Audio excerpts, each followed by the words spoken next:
Hello there! Welcome back to this channel. Those who are new, welcome aboard. And first of all, let me greet you a very prosperous new year. Today and the days ahead for this entire new year.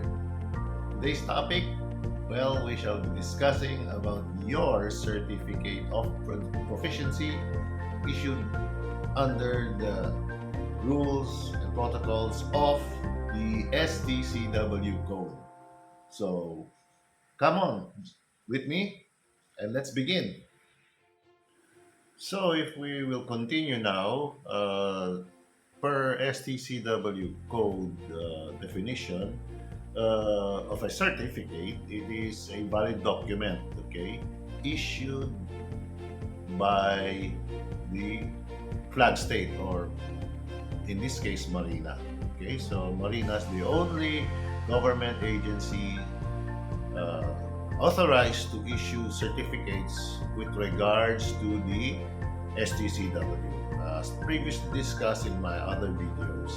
Okay, so certificated means anyone who is holding the proper certificate. So it's kind of very legal in terms because, of course, it has to be.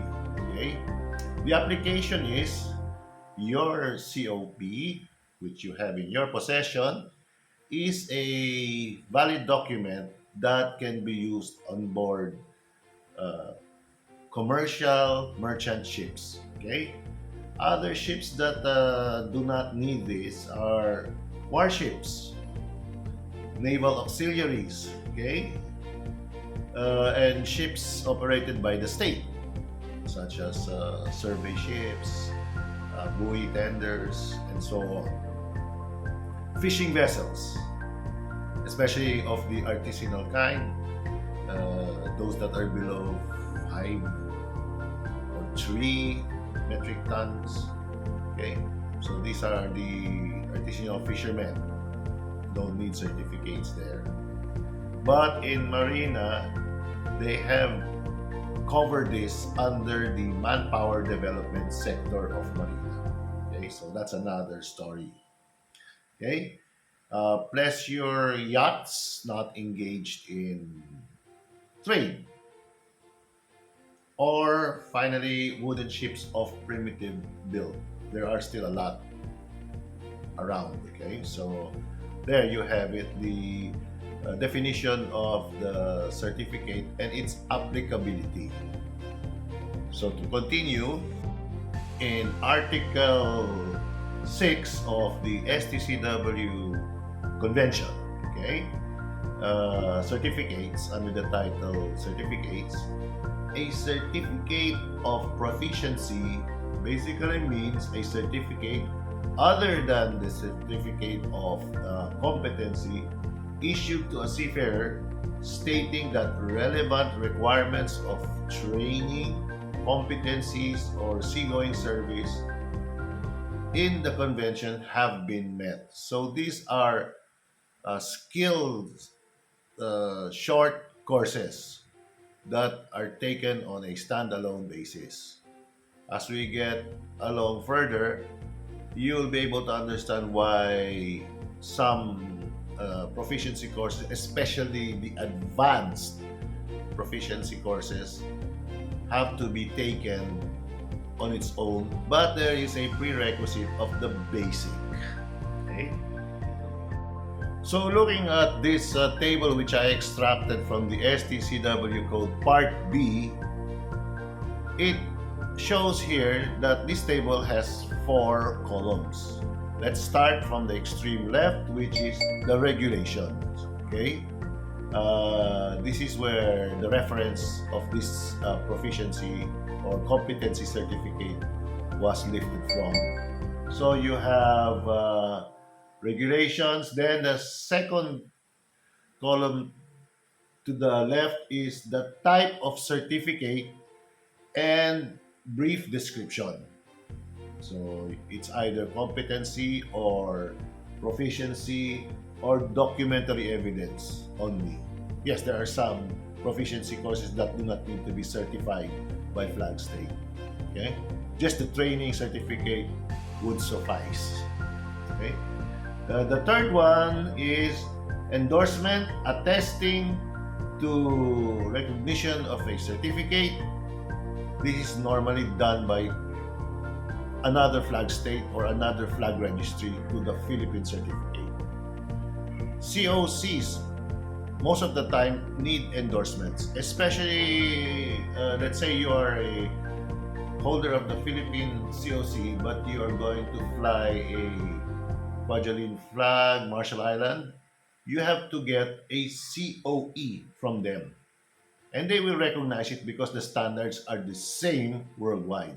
Okay, so if it's yes, that means to say you have to get a COE. Okay, registration required. The next column, you have there are some certificates that need to be registered in flag state. Okay, so it's either yes or no. And the last one is the revalidation. Does it need to be revalidated or not? So this table is very useful for you guys to see if your present certificate warrants a revalidation. Okay, so looking down through this entire table, you can see the footnotes in the book itself. I did not purposely attach it, but this table it speaks for itself. It says, especially let's say this chapter 5, special training for different kinds of ships. What are these ships that you are wondering? You have the tankers, the gas carriers, the passengers, vessels using IGF as their fuel, polar navigation vessels. These are all special trainings. And because it is special training, that automatically places it as advanced and it has to be revalidated. In Marina, revalidation is done presently by sitting the training. While this is not wrong, sometimes it is just too tedious and too time consuming for your already short vacation. So there are other ways of assessing whether the present holder is still capable and meets the requirements under the code. There are other methods of assessment. Okay? Maybe in the future, they will already consider sea service again or in-house training again. But until such time comes, the process of revalidating your certificates is through sitting in a training school and having yourself subjected to the training module of that particular proficiency. And now, let's take a look at our mail call. Okay, so now here it is. Mail call. Now here it is. The PMMA Alumni Association is holding its homecoming on the 28th of January 2023 as scheduled.